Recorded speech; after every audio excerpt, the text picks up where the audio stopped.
Greetings and welcome. Hello, Greetings and everybody. welcome to the Los Angeles Conversation on Board Diversity from 2020 Women on Boards. Hello, everyone. I'm Renee Frazier. I'll be introducing Betsy, our star, in just a moment. But welcome. We're delighted to have you here. This is our namesake year, and what a year it has been, 2020. Today, though, we're celebrating a lot of progress, being inspired to achieve even more and faster, and finding new ways to stand together, shoulder to shoulder, or rather, Zoom to Zoom, unmuted and united. As many of you know, this is our ninth event for 2020 Women on Boards. Betsy and I are so honored to have over 650 people attending today. Thank you to our sponsors for your support. You saw their names earlier. We truly appreciate these organizations. They see the importance of women in leadership and actively supporting our goals to educate, advocate, and collaborate. Today, I am very fortunate to live out my mission. As CEO and founder of Fraser Communications, I work with 30 great people crafting advertising to help people quit smoking, encourage parents to talk, read, and sing, warning people about the effects of lead on their children, and helping Lexus dealers be more sensitive and Hyundai owners stay safer. But my personal commitment is to accelerating the path for women to power women in leadership and women on boards. And that's what 2020 does. I want to tell you a small story. I do this in part because of the inspiration of my grandmother. Her name is Lula Bell Wilson. She grew up in the 20s. And ignoring all the barriers, she stepped out of her lane and became a teacher among a staff of all men. I'll never forget how she said to me, "You've got to let those obstacles fall by the wayside. Women can be anything." I hear those words echo today by our new Vice President-elect, Kamala Harris. She said, "There will be people who say to you, you are out of your lane. They are burdened by only having the capacity to see what has always been instead of what can be. But don't let that burden you. We live in unprecedented times, and we all are stepping up into our lane. Never before have we seen a woman enter the White House. Ladies, it's time for us to not only step out of our lane, but redefine it entirely." Now, speaking of inspiration, I'm excited to introduce a woman who has no trouble redefining what's possible and making it a reality. Betsy Berkemer, my dear friend, CEO of Berkemer Clayton, and the CEO and star of 2020 Women on Boards. Betsy. Well, thank you very much, Renee. I think I ought to pay her a little bit more for that introduction, don't you? So thank you. And I'm hardly the star. We have a terrific staff, and you're going to meet our co-founders, Stephanie and Mally, in just a minute.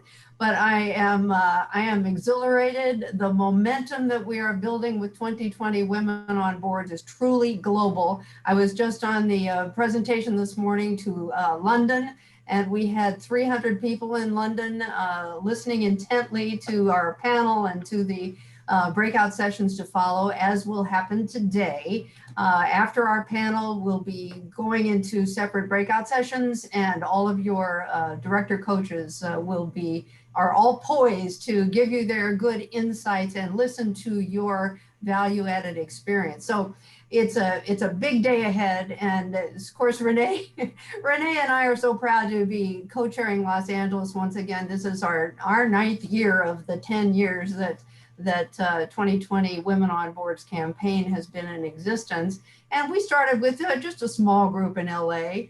And gosh, we grew it every year. And now we have 600 people who are tuning in today. And let us also add, for those of you who got to see the global conversation, the first time we've ever done a global broadcast last Thursday, just a week ago today, we had 3,300 people on that global broadcast. You can still see it for several months ahead under behind a firewall, of course, on our website.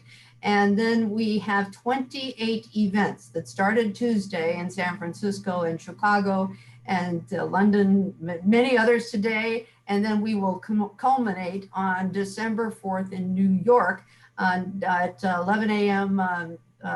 Pacific time and 2 p.m. Sorry, ET. I got to keep all these global time zones in my head. And so all of you who would like to go to other events from here forward, please do go back into the your confirmation, you'll be able to add on another city or 10 cities if you so choose. And I especially want to call out Sacramento, which is going to be Wednesday, December the 2nd at noon. And that's when we're going to have the first partner, Jennifer Siebel Newsom. We're going to have Alex Padilla, Secretary of State, and Insurance Commissioner Ricardo Lara, and CalSTRS, CalPERS, everybody represented, focusing on SB 826. Sacramento, December 2nd, Wednesday at noon. We need you to sign up, hopefully before Thanksgiving, but at latest on November 30th. So as you can tell, there are thousands of people involved in 2020 Women on Boards now around the globe. Beyond London, we also have Madrid, Mexico City, and Zurich campaigns. 2020 Women on Boards is a campaign. It's not a membership organization. We're focused on educating women, on providing research, etc. But we're made up of all these women and men, because men are part of this effort. I mentioned that not only did we have 3,300 listening to the global broadcast, but we also have 6,000 people registered for the 20 events between now and December 4th. So we're pretty ecstatic about this progress. And I'd like to turn it back to Renee to thank our sponsors, and then I'm going to come back with a couple thank yous. Renee. Thank you to the sponsors, and we appreciate so much your support, as I mentioned a moment ago. I wanted to reflect on the fact that we truly are changing the world, and this started 10 years ago. Stephanie Sonnabend and Mally Giro, our co-founders, built 2020 Women on Boards, a nonprofit campaign committed to providing invaluable research, as you've been seeing and you'll be hearing today, educational programs and advocacy efforts to accelerate gender balance and diversity. Research shows, as we all know, that when boards are diverse, you see a return on investment, return on equity, and a change in culture. And you'll be hearing about that from our panel today. Before I turn it over to Mally and Stephanie, I want to remind everyone there are 3 parts to the event today. The statistics and information Mally and Stephanie are going to be sharing with you in our comments here. And then we move into an amazing panel, and you see their images on the screen. After that, we'll switch over to another link and go into the breakout sessions where you get a chance to have an intimate conversation with an actual board member, talking about what it takes and answering your questions about your path to the board way. So let's salute today Mally Giro and Stephanie Sonnabend, our founders. We'll ask them to come on camera, and they'll take us through a little bit of their story, how they started the organization, and show us the progress we've made with the data to date. Welcome, Stephanie and Mally. Thank you, Betsy. Thank you, Renee. Great to be with you. Mm-hmm. So I am so excited to be at the LA event for my first time here. As you heard, Mally Giro and I launched 2020 Women on Boards in 2010 in Boston. And in the fall of 2011, we decided to add our second city, and so took the campaign to New York. And then in January of 2012, I flew to Los Angeles for a conference. And before that conference, I hosted a lunch of accomplished LA women. And that's where I met Betsy and Renee. We discussed having a national conversation on board diversity on December 12th, 2012. And they immediately said yes and became the LA co-chairs, running impactful events over the past 9 years. Thank you.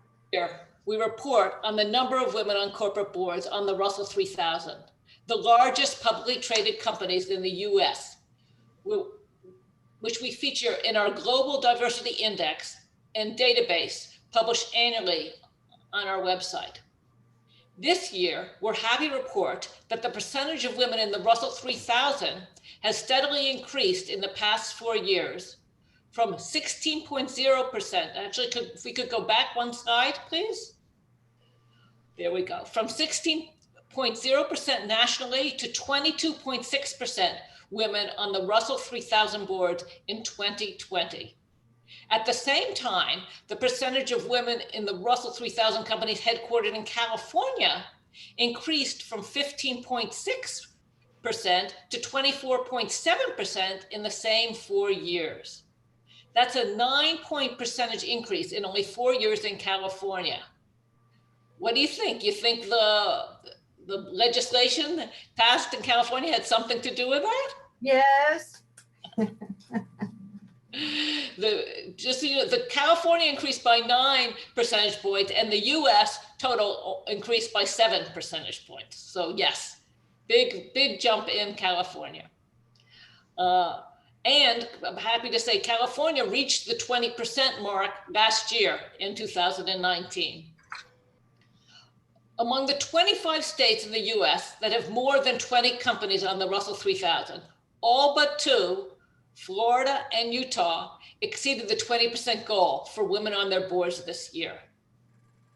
The states that achieved more than 20% for the first time are Arizona, Colorado, Indiana, Pennsylvania, Tennessee, and Texas.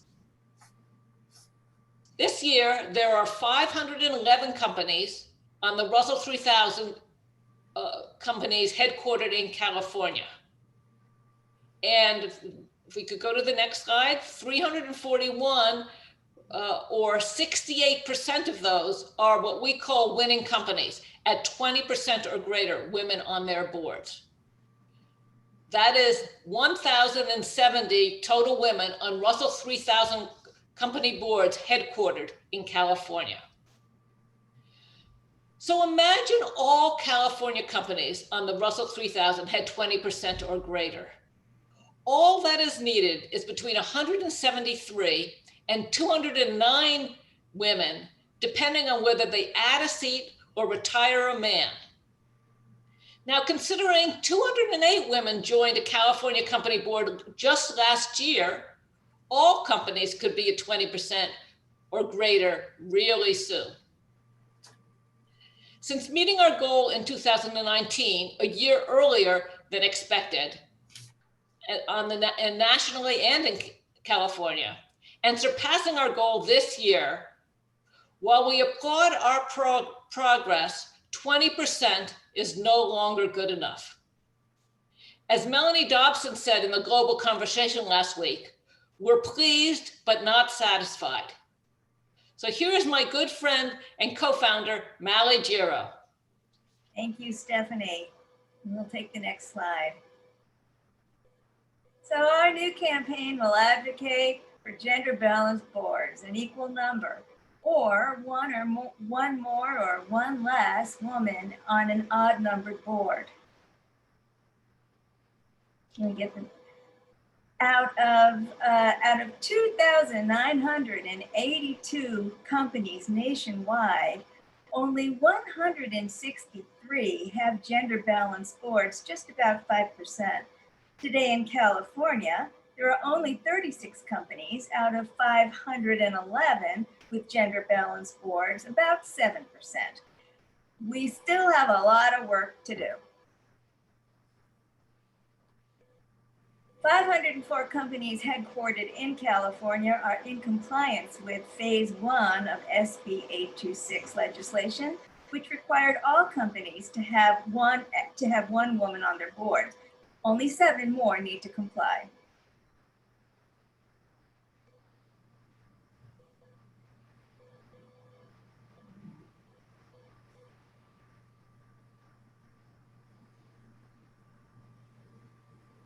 Next slide, please.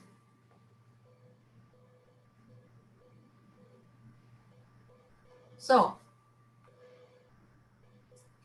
this is what we want to announce today, that all public company boards will be gender balanced with women holding half of the corporate board seats. And our brand is going to change to 50 women on boards. Yay, yay, yay, yay. How are you? Just a virtual clap, everybody. 50-50 women on boards. We are very pleased about this. Renee? This is an exciting time for us. We are going to keep our mission on target, as you know, to get all public company boards to be gender balanced at 50-50.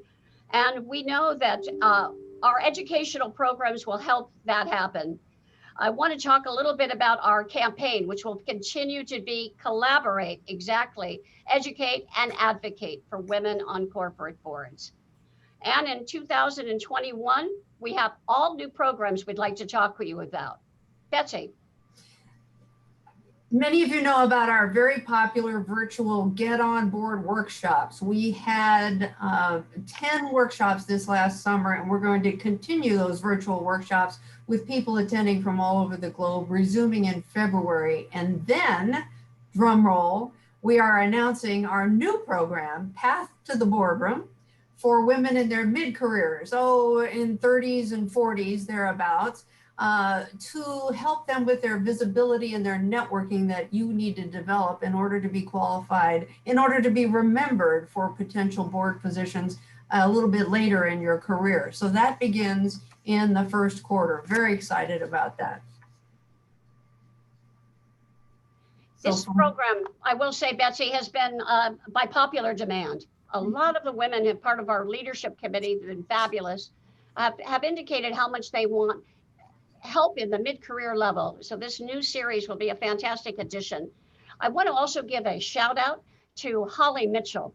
Holly Mitchell is in our audience, and I don't think she's able to get on camera, but many of you know her as the California State Senator from the 30th District, who was overwhelmingly elected to a supervisor position, Board of Supervisors in District 2. We want to acknowledge Holly and do a shout out for her before we move on with our fabulous panelists.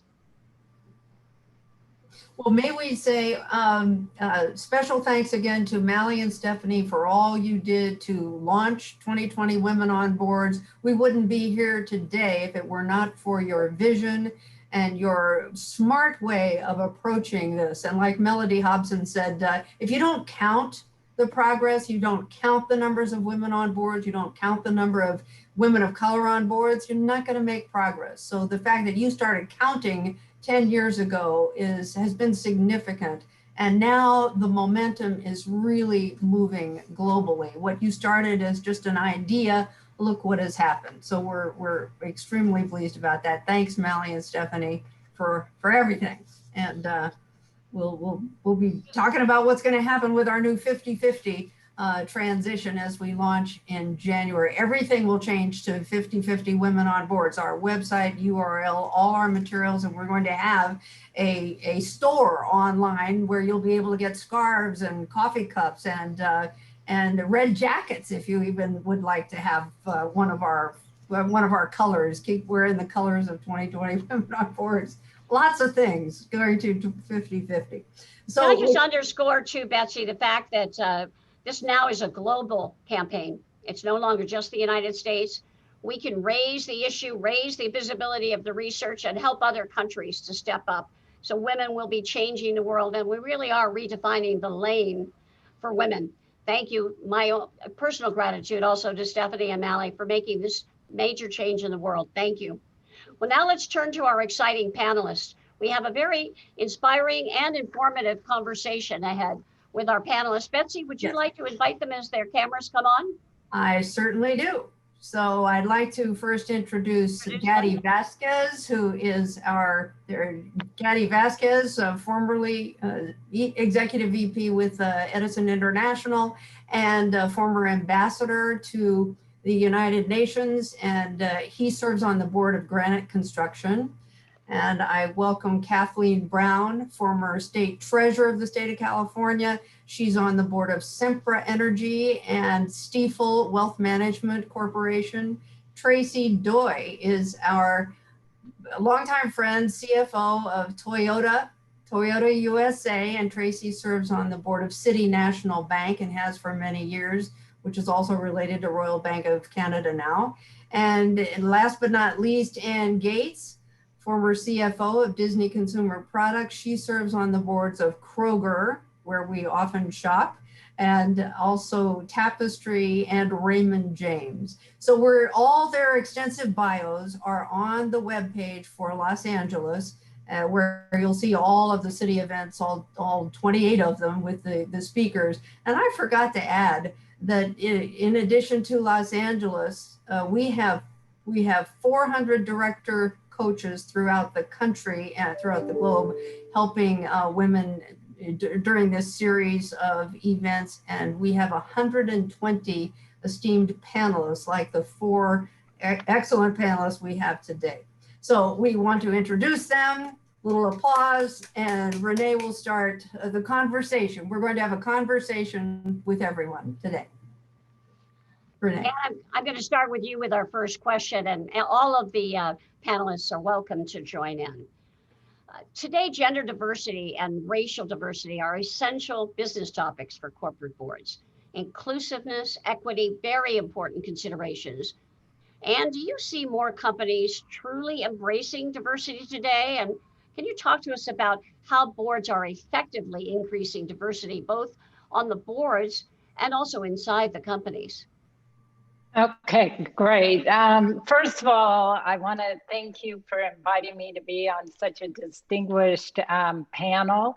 What you guys have done is truly amazing, and having watched you over the years, the fact that you just continue to up the bar is just fabulous for the rest of us. You know, I really believe that we are seeing a lot going on in terms of diversity, and I truly believe that companies are embracing it. And I think there's a few things that are driving it. We have like this perfect confluence of events that's happening. I think one are the employees. I've been shocked before COVID, being at different events. I was at one event, a lot of attendees, the CEO was speaking, and then he asked for Q&A.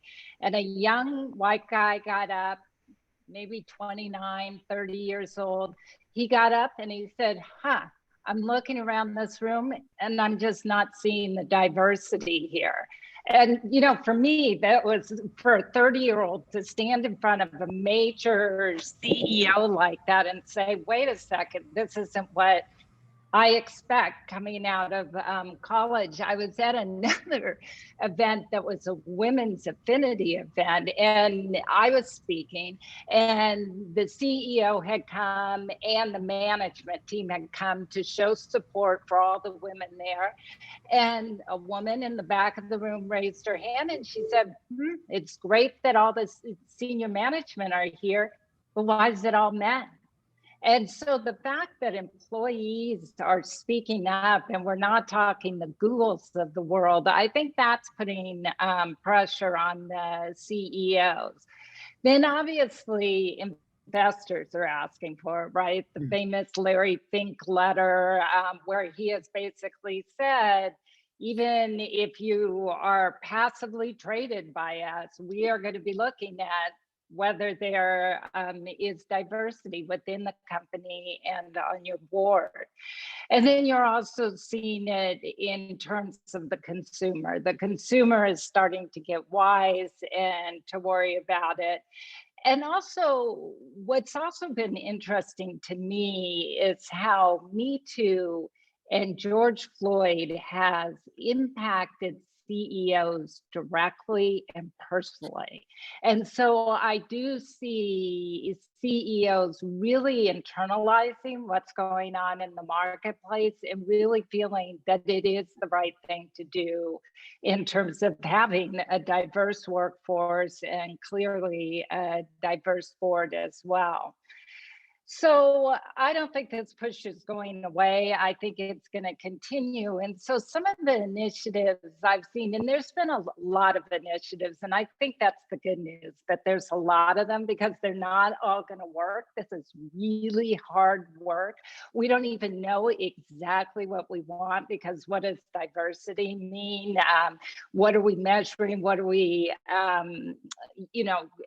at what point do we say we've been successful? All of these are questions people don't really know the answer to. One of the things I really like is what we did at Raymond James, which is one of the boards I'm on. And what we did was the team put together a pledge that was actually made to the community, and it had 5 tangible commitments on it. And then what we did was that pledge had to be signed personally by every single member of the board of directors, every single member of the executive committee, the operating committee, as well as the diversity and inclusion committee. And the reason to me that that's so important is they sent it to all the employees. They posted it on their website publicly. And so we really have to hold ourselves accountable for this. This is not one of these things where we can say, oh, it was really sad what happened over the summer. We're going to give some words around it, but we've actually made commitments and signed our names to it. And once you do that, you're going to have the D&I person showing up at your board meeting to talk about these things. So those are the types of initiatives that I've seen that I think have been really good. Good, fantastic. Would anyone else like to comment on diversity efforts in your companies or what you've seen? Kathleen? You know, I just would like to comment that diversity has to be all about intentionality. And as much as there was a sense of wanting to diversify the board and bring in women and individuals of color, it was a lot of talk. It was very hard. People, they said they couldn't figure it out. But when Betsy and her team organized the legislation with Hannah Beth Jackson, and you put numbers on it and you put a law behind it, the numbers speak for themselves. The charts that you showed, it made the difference. So the intentionality has to be there, but having the government say, you know, you have to do this, it got people focused. And corporate CEOs, they do like numbers and they do like metrics and they want to be measured. And this was a way to get focused, but there's much more to do. Well, thanks, Kathleen. They don't necessarily like laws, however, but that gets their attention. And it took us 7 years to get the law passed, and not just 2020 Women on Boards, but the National Association of Women Business Owners of California. And the law required one person on every public company board in the state of California last year, which it led to that incredible bump of 200 women added to California boards last year. And then the next deadline is the end of 2021, when at least 3 women are required on every corporate board, and that will mean 600 more seats on boards this coming year. And why we're focused so much for you in the audience to be thinking about your board path, how to network with people you know in order to be considered for some of those 600 board seats. And then also this year, of course, AB 979 was also passed about 6 weeks ago, which definitely leads to more women and men of color added to every corporate board. So this is our time. We're at a time of change, a time of inflection, and just going up from here. So thanks for that. Betsy, if I could. Just add, Betsy, the complementary program of Pathways is focused on diverse women and getting women on board. So it's a complement to 2020. Gaddy, I'll turn it back to you. Yeah, I just wanted to underscore something that Ann said, and I think sort of a takeoff on the issue of accountability. I think that when a board adopts, if you will, the philosophy or the collective view, that diversity is important, not only in terms of doing the right thing, but also creating a competitive advantage, the insight, and then holding management accountable so that there's a check and balance process, that it is not just rhetoric, but it actually translates into action. I serve on a board where at one time it was an all male board. I was the only person of color on this board of a publicly traded corporation. But at some point, the board realized that things needed to change and made a strategic and concerted effort in concert with management to seek out diversity for our board. And today I'm proud to say that we have 3 women on our board. So I hold us up as an example of a board that pivoted not just once, twice, but 3 times. And we celebrate it every time we have a meeting. The second thing I would say is that I see the inclusion of gender and diversity as a corporate conversation as no longer a request, but an expectation that this is the future and we need to be attentive to it and responsive to it. So I think that any corporation, private or public, frankly, that ignores this topic as a key to the future does so at their own risk. Excellent point. Tracy, would you like to add? Well, I certainly have seen with City National Bank naming Kelly Coffey to be the new CEO, her perspective and her influence on not only the board, but the senior leadership, recognizing that the importance of connection to customers is key, clearly from a competitive perspective. And I think, you know, Betsy, Toyota weaves diversity and inclusion in everything that we do. So I know that we've touched a lot in this topic, but I would just say that reinforced by our Diversity Advisory Board, our D&I Executive Council, education, and really helping everybody bring their true self to work each and every day. That definitely works. Well, let me ask Kathleen and Gaddy to kick off this question. What experience do boards really value today? And does experience leading companies through this crisis add to the attributes and experience that women bring to boards today? Well, first of all, let me recall a conversation I had with a lead director of a Fortune 500 company that I was being considered for as a director 2 decades ago. And this gentleman said to me, well, you know, Kathleen, the best qualification for being a director is being in the boardroom. And I looked at him and I said, oh, isn't that a chicken and egg? That you know, what he was saying is that you need to have been on a board to be on a board. And I think that the lens has widened considerably since that time. And I know from my experience on the boards that I serve on, annually we do a skills assessment of each board member, because what boards look for is experience and in areas that are important to the company. So what is the company's strategy? What is the company's business? Who are their customers? What are the kinds of things that will bring value to the CEO and to the company? So you start with a skills analysis, and then you look at the gap. Where don't we have skills with what we need as a company? And sometimes, frankly, it is a CEO. That having someone with the CEO experience of a public company board is incredibly valuable to a sitting CEO. It could be an engineer if it's a construction company. It could be international if the company is broadening and international. It can be cybersecurity. That is sort of the flavor of the month. Every director conference I went to, there was a huge population of people going to the cybersecurity seminars. Or it can be technology, any number, marketing, consumer knowledge.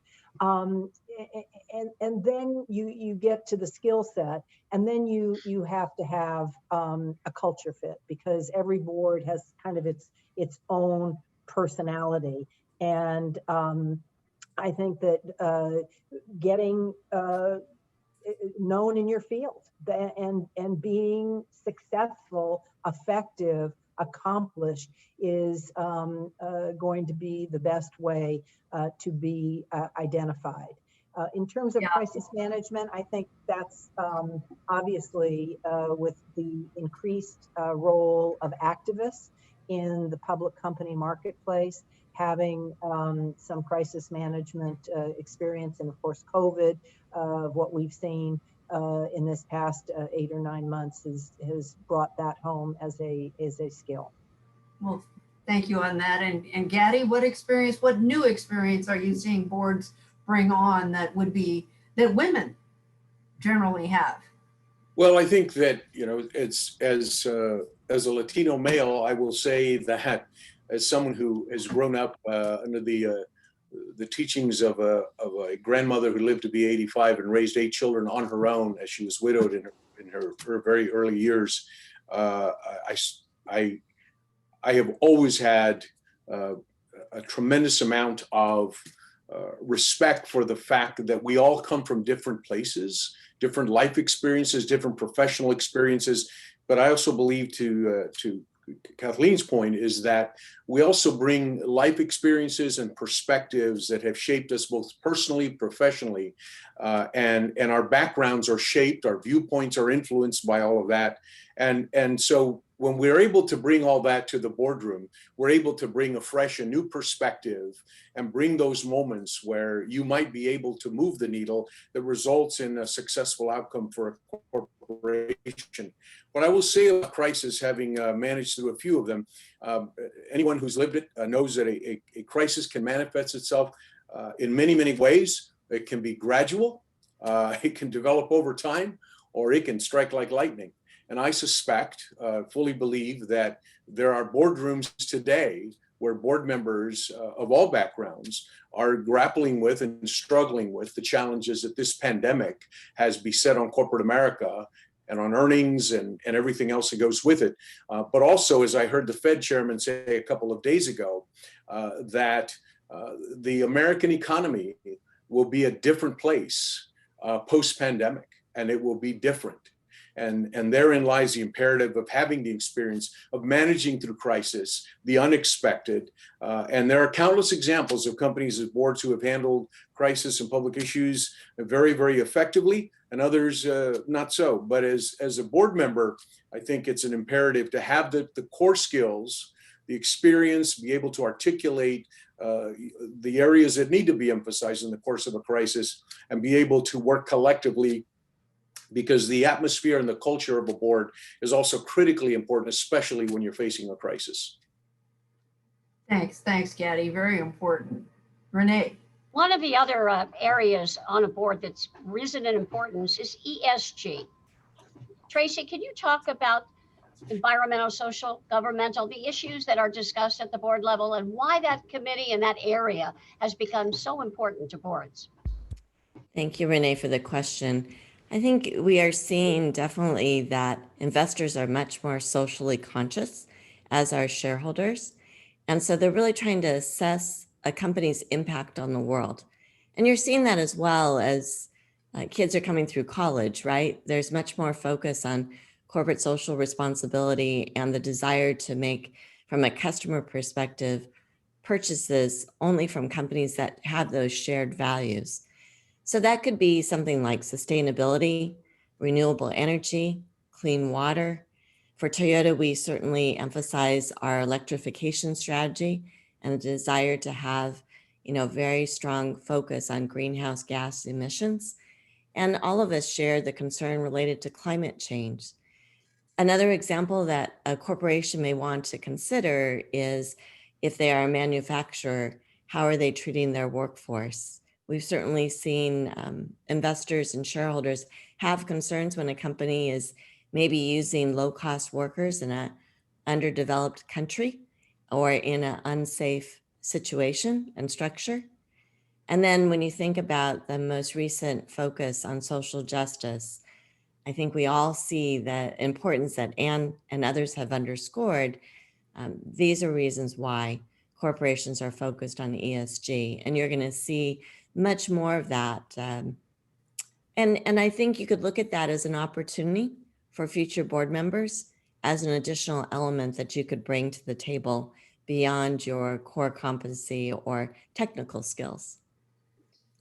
Excellent, Tracy. We always say in our workshops to use that soundbite if you're an engineer, as you just said, or bring technology when you're in a cocktail conversation. If we ever get back to cocktail, receptions or business meeting or something, say, and I would be perfect for the ESG committee.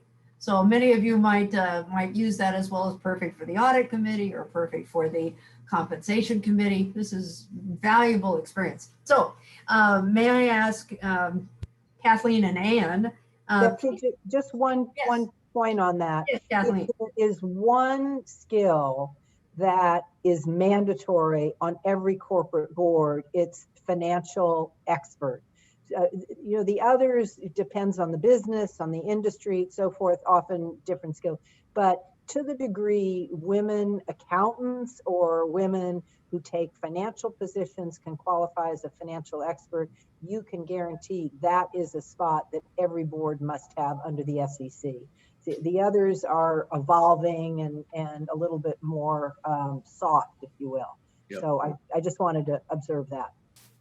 Very important. Thank you. Thank you. And for compensation, CHROs are welcomed on boards now where they haven't been in the past, since they're kind of considered on the expense side as opposed to the revenue generating side, but for compensation packages of the CEOs and senior management, very important to many of the women in the audience are CHROs, Chief Human Resources Officers, and I would be welcomed into some of those 600 board seats we're talking about. So Kathleen and Ann, people don't actually apply for board positions. There aren't lists. Lists are not made public about board positions that are open, and it's all about networking. But how do you recommend that women and men in our audience find out about board positions in order to navigate their networks toward them? Well, I mean, if you want to find out what board positions are going to be available, you can go to the proxies and you can see what the corporate governance rules are about when board members will term off. And do they have a term or do they have an age limitation? And so, for example, SEMPRA is a board that has 75, as you can't stand for re-election after your 75th birthday. So any board member at SEMPRA, and it's a very common age limit, that would term out. And so you'll know that there's a vacancy there. But I think importantly that your question is, so how do you get into this world? How do you get on the list? And I think the first and foremost is leadership and recognition in your field. Before you get to networking, if you don't have something to network about, honestly, it's not worth it. I mean, what the boards are looking for is accomplished leaders in a specific area of expertise. And it can be multifaceted, it can be one of the areas such as I described earlier. So I can't emphasize that enough. As you're thinking about your career, think about how you take risks to put yourself forward. And then once you have positions of leadership, how you engage in professional organizations and professional associations, and community and nonprofits are extremely important to provide the visibility that your accomplishment can now be recognized. And then you get to the networking. And the networking, and some of us talked about this earlier, that I think is really important, particularly now that this in California we have the law. I'm a lawyer practicing law now after years in financial services. I get calls from bankers, from lawyers, from accountants who ask me because their clients, they're wanting to provide a list of names of qualified women, qualified diverse candidates for their board. So that is one way. The other way is doing, again, research online. Think of the areas that you are expert in, that you would bring something if you're an engineer or if you are a technology, so you have international. Find companies that are in that space and then look at who is on the board, look at who is on the corporate governance committee, and see if you know someone who knows someone that might provide some sort of an introduction, or that you might position yourself. Yeah. There's a lot that you can be intentional yourself about, but it really starts with your own career and mastering that. Good points. And Ann, would you add to that? Yes, I think Kathleen did a great job of summing up the key areas. And again, that piece of you have to establish your own core group of accomplishments to build off of is absolutely key. One thing I would add is as you are managing through your career, and if you are doing best practices in terms of your HR practices, in terms of mentoring people, making sure that they have opportunities, staying in contact with them, etc. I think that's a network that sometimes people don't realize that they have. My first board seat actually came from a headhunter, but the headhunter knew my name because of somebody who worked for me that I kept in contact for the next 10 years. I wasn't doing it to, oh, what can she do for me in 10 years? But if you are naturally mentoring and working with people as they grow their own careers, that's another opportunity for you in terms of your network. Good point. I think that's a very valuable point. I'm monitoring some of the chat, and people are asking about how to approach LA-based companies to get on boards. And I think I'm hearing from the group that you don't approach the company; it's through strategic networking that you get noticed. And Anne, I want to underscore the point you made, I think, which is about follow-up. You probably make that point later as well. But talking about strategic business contacts, right? How to build strategic business contacts. For the first step for many people has been nonprofit boards, where they earn a trusted relationship, right? And visibility, and they're known as someone who contributes a great deal. We've heard Kathleen and others mention that. But two avenues that women rarely think about are industry trade associations, right? Rising up the ranks and being appointed to commissions, city, state, county, and federal. Are there other ways to become visible that perhaps women don't know about? I'd like to ask that to Tracy and Gaddy. Tracy? Thank you, Renee. Something that I'm a CFO, so my financial background led me to serve on the Federal Reserve's Economic Council for the San Francisco Bank, and certainly met a lot of wonderful leaders from diverse industry background.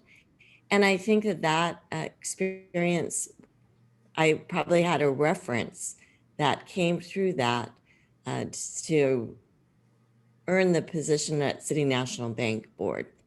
The recruiter reached out to me, but I think when you talk about references, it's going to come from the network that you don't necessarily realize that you're tapping into.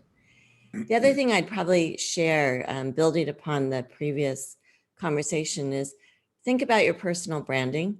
If you're trying to show your expertise from an industry perspective or your technical skills, acknowledge the fact in this world that you've got an online presence.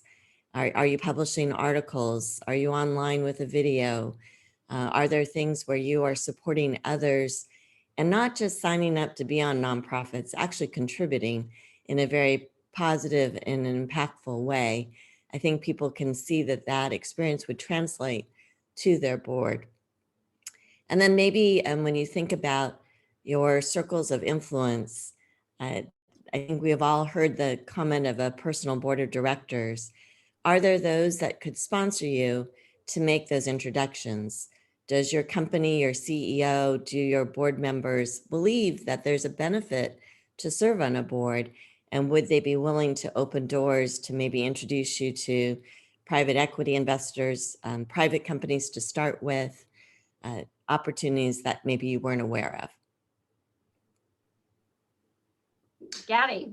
Yes, I would say that, first of all, on a personal level, my very first experience on any board was a publicly appointed board that actually made decisions, a planning commission, which people will know from city government. I was in my 20s when I had that opportunity to serve. But frankly, I reflect on that moment in time when I experienced for the first time making big decisions with significant implications, both legal and otherwise. And so over the years, I have been fortunate to be able to build on that, serving on federal commissions.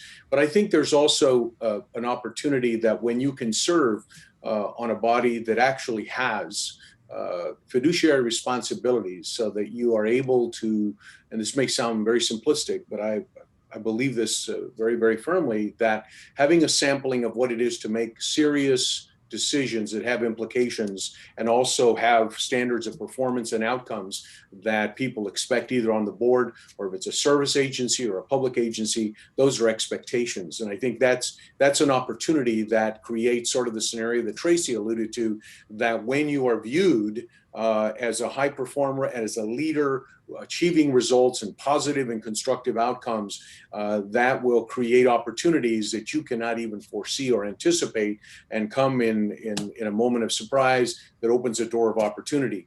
I would also say that for developmental purposes, there are a number of organizations that and one in particular that I was just involved with yesterday actually is the National Association of Corporate Directors, has just announced a new program called NACD Accelerate.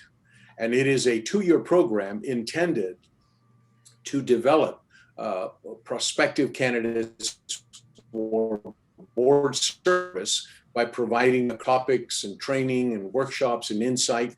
The Latino Corporate Directors Association has become a very prominent national organization that has become a pipeline and a talent pool, not only to identify Latino and Latinas for board service, but also to create opportunities for networking and building the kind of national relationships and corporate relationships that could also yield some positive results. So I want to emphasize that leadership, results, performance obviously is critical going forward, but those three and a few other things will ultimately get you to a place of visibility and recognition that begin to open those doors that otherwise might not be seen.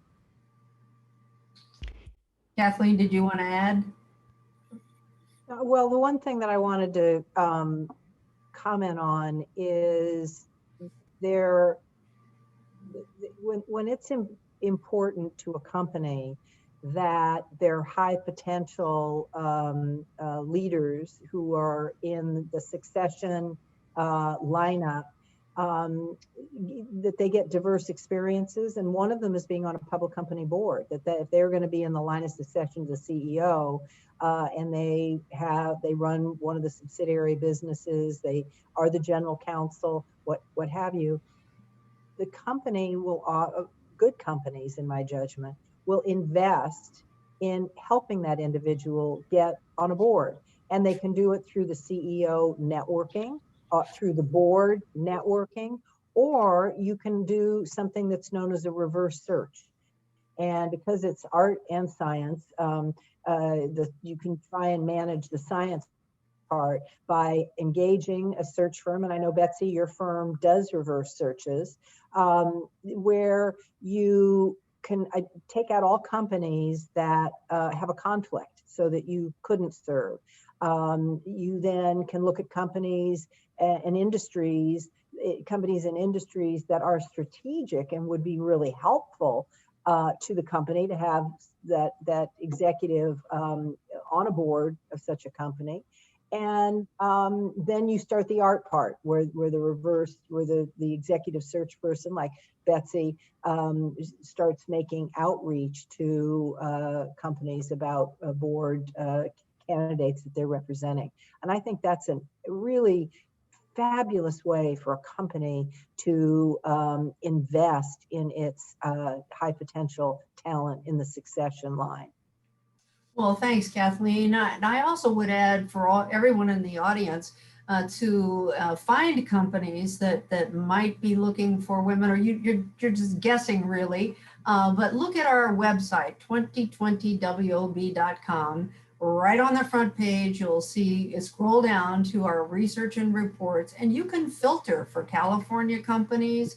As I mentioned, there are 600 companies that are going to need to add women this coming year. And those are the ones we also on our website show how many women are on the boards currently as of June 2020. So those companies that only have one woman right now or two women right now, those are the ones in California that are going to be looking for their second and third woman. And you can start to look at their website, see who you might know, either in management or on the board already. Maybe you know the CEO, and that's when to whom you should send your letter or start making contacts to find out who knows that person on that board who you might be remembered by, or you could contact. Renee? One thing Thank I you, just want Betsy. to. Go ahead, Kathleen. I just want to observe. I said it was an art and a science, getting on boards, and you can do all the science. Part of the art is, my sense is that if people think you're too anxious to be on a board, then you're not going to be a candidate for that board. So I take, I think Betsy gave great advice, and all of this is good. But it's like Ann said, she didn't even know when someone reached out to her, and same with Tracy, same with me. It was a executive search firm that contacted me, which is not to say that you can't do some of these things, but I just want to caution enthusiastic women out in the audience that if you appear to want to, that's probably going to be a killer. Just be cool about it. Be cool. Yeah. Right. Yeah. Right. Yeah. Absolutely. Betsy, Right. if I could offer a perspective on that, I came to my board, the company, by way of a contact from a sitting board member who was reaching the mandatory retirement age on the board, and was at that time sitting on 3 corporate boards, and reached out to me. And it was, I think, to Kathleen's point, it was a lengthy process of conversation and exploration and exchanging ideas and implications and all those kinds of things. But one of the requirements, I think, for this process, whether it's through a search firm or a conversation with somebody who's sitting on a board that you may ultimately succeed, as I did, patience is important. Because if you try to sell yourself, promote yourself, I'm not sure that's a sound or good strategy. But finding someone like I was approached actually by him, it proved to be a positive outcome. But it was a lengthy conversation that took many, many months to offer the kind of clarity that I needed, and his assessment of my capacity to be able to serve. Wise advice, Gaddy. I just want to underscore that. I think that, as you said, it's building those relationships. One of the reasons we have the director coaches in the next session is people start to build a relationship with people who are actual directors, but it's not a short term, and it's not an ask like that. 2 other points I was going to make. About 40% of the searches come through search firms. A lot of them, of course, are through networking and who knows whom, as has been said by the group. But the other point I think is that we have to think about the relationships we create in our day-to-day lives. If you look at the 200 women who were put on California boards in the last year, many are from the law firms and the accounting firms that are connected to the corporations and their boards. So they turn there. So if you are using a large law firm, a large accounting firm for your business, or as a corporate member, nothing wrong with mentioning to those colleagues that you're interested in a board seat. Mm-hmm. One of the things that we found is women are not top of mind. Some are very enlightened men, and some are now seeing the light, of course, as we talked about. But it's important that you raise your hand, and you mentioned that you've been preparing for this, as I know many of you had. Well, let me move to one of our final questions. We have 2 more. This next one was for you, Gaddy, as our wonderful man on the panel. And we applaud the men in the audience too, and many men who are our sponsors. Thank you. The evidence for the value of diversity in senior management and on boards seems to be very accepted now. We're familiar with the Deloitte research. McKinsey's done some, Credit Suisse, and they've documented the actual return on investment. But I think there's also a change in the dynamic of the board and the questions that women raise.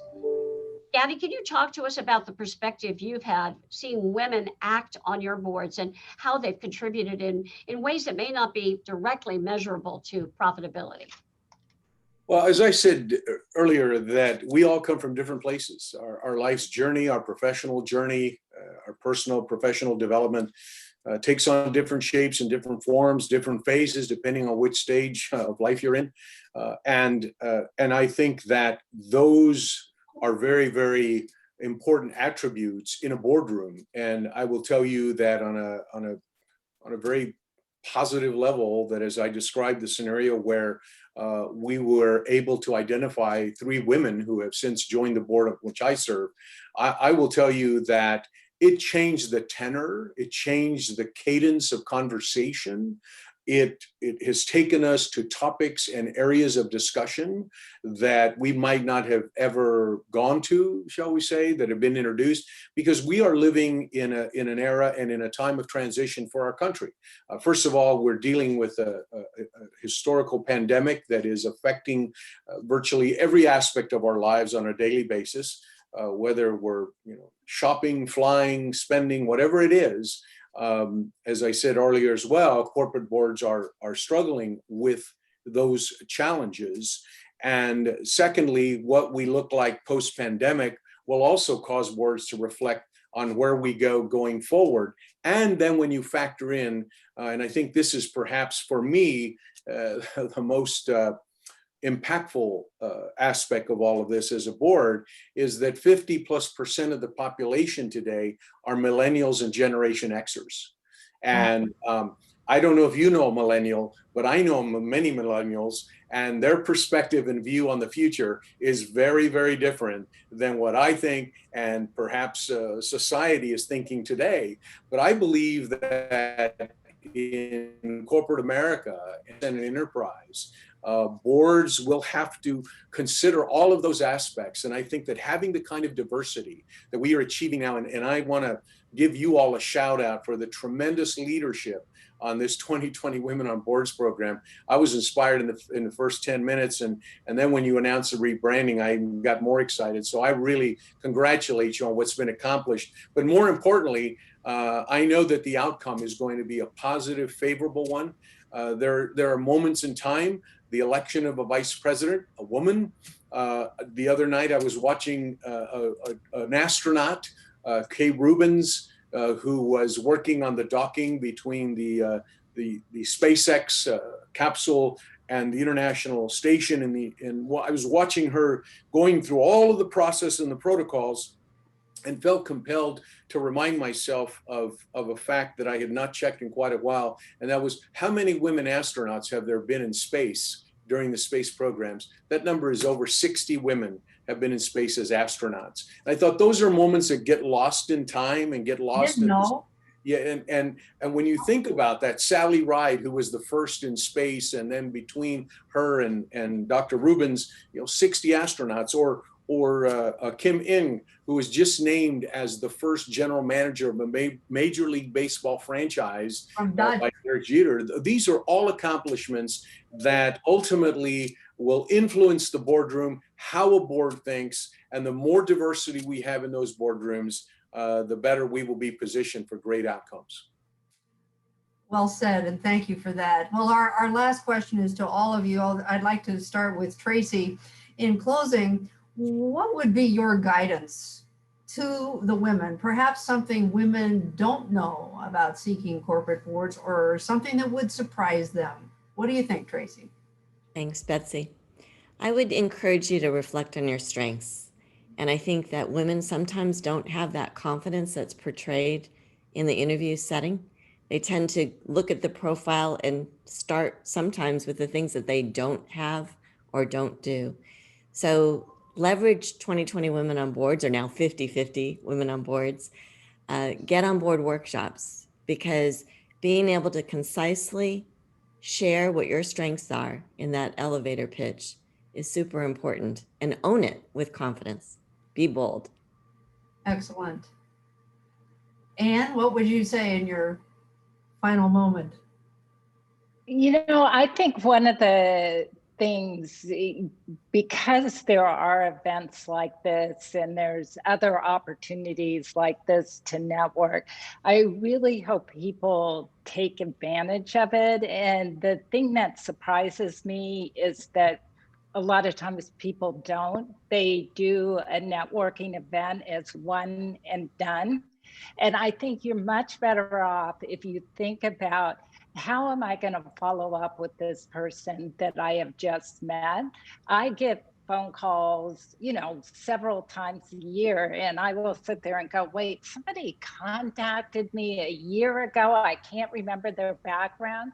It would be very helpful if you've met somebody, you've made that contact, that, every 6 months, maybe annually, you're updating your resume. To Tracy's point, you're pulling out your accomplishments of that year and sending it on to that person that you've networked with, because there is such a demand, thankfully, due to the laws that are being passed, and also because there's inherent demand. People are missing an opportunity if they don't use their networks, and one and done, to me, is not the best way to use them. Thank you for that. Kathleen? Well, I don't want to be Debbie Downer, but what I would want everyone to recognize is that there are risks. I mean, we're all enthusiastic about our opportunities to serve on boards, but you need to be aware there's a reputational risk, there's a financial risk, there's a legal risk, and there's a time risk. And we live in a world of activists today in the public market. It was very small 25, 30 years ago when Jess Unruh, as treasurer, started the Council of Institutional Investors, but it was beanbag, as Ann Richards would say. And today it's like terrorism. So these are important jobs. There are so many women qualified, and I think women and people of color, diverse backgrounds, they bring so much, but I just want people to be mindful that there are risks. Excellent point. And Gaddy, a closing comment. Well, there's great momentum, but I also want to emphasize that this is an endeavor one should take very, very seriously. I think that, as I remarked earlier, when you're managing crisis, you may go from serving on a board that meets 3 or 4 times a year, and you may hit choppy waters, dark clouds that suddenly become dozens of meetings and engagement that one could not anticipate. Just you have to be sure that, aside from the skill sets and the core competencies you need to have, you also need to know that this may require a considerable amount of time. I think it's important to understand the culture of a company that you might be associated with, and to spend some time learning about the culture of the corporation. And finally, I would say that if you have the ability or have the wherewithal to find a mentor who serves on a board, who has served on a board, I will confess that in the early stages of my board service, there was a time that I consulted with a couple who I deeply, deeply respected, and they provided some very valuable advice. But if you are aspiring to be a board member, finding someone who can provide you the candid insight and perspective that can be valued and used is also a great opportunity. And never forget that duty of care and duty of loyalty is essential to board service. Thanks, Gaddy. Thank you, Gaddy. That was wonderful. Thank you to our panelists. You folks have been fantastic. We're getting all kinds of positive comments in chat. People found this meaningful, insightful, very practical advice, and I know that'll continue further. And thank you for many of you serving in our breakout sessions as director coaches. Before we close, I'd like to mention our sponsors and thank them. It's been a terrific support for our organization. Our global sponsors: BNY Mellon Wealth Management, Bank of America, RBC Wealth Management, McKinsey & Company, EY, and of course, Zoom. We also want to thank our local sponsors in Los Angeles, my company, Fraser Communications, SoCal Gas, City of Hope, LA DWP, a big supporter, the LA Department of Water and Power. On the silver level, AECOM, Cordoba Corporation, once again, HealthNet, Loza & Loza, Teledyne Technologies, CBiz, and MHM. And on the bronze, we have KPMG, Quigley Simpson, Ayers, Reed Smith, Lloyd Greif Center of Marshall School at USC, the Aerospace Corporation, and LA City Employees Retirement Services, LACERS. Thank you all. Betsy, I'll turn it over to you to thank some others. Wonderful, great panel, great sponsors, and we could not do this alone. We happen to have a great staff. I would like to recognize our CMO, Heather Spilsbury, our Senior Director of Finance, Brianna Baki, LB Bear, our Head of Corporate Relations and Outreach, and Melanie Endert, our Head of Registration. And without this fabulous team, we couldn't have put on the 28 events that are still to come. And I'd like to thank our director coaches. You are going to have a treat, another treat now, in your private session with director coaches. You are all assigned to certain rooms. And what happens now is that this is the end of our VIP panel and our webinar. So you will leave the webinar physically on your desktop and then move to the link for your specific and unique breakout session. Forgive me, the breakout session led by, we have 54 breakout sessions. So a lot of action is going to happen right now. You take about 1 minute, if you will, to move into your breakout session and really ask all the questions that you're burning to ask of your director coach who is in the room, and of your leadership committee member who might be in the room as well. And don't let me forget our leadership committee members who have just been superb in their volunteer efforts to bring in sponsors, to bring in ticket purchasers. This is our fundraising event globally for 2020 Women on Boards to support our research and our program. So thank you all for all that you've done. And don't forget to tune into Sacramento, by the way, for another focus on California, just 2 weeks from yesterday. But buy your tickets by next Wednesday. Let me add my thank you all. And don't forget, we're 50-50 women on boards. We'll see you next year, hopefully in person. And I'll see you in a breakout room. Thank you all. Right away. And thanks to staff one more time. Fabulous event. Thank you, panelists.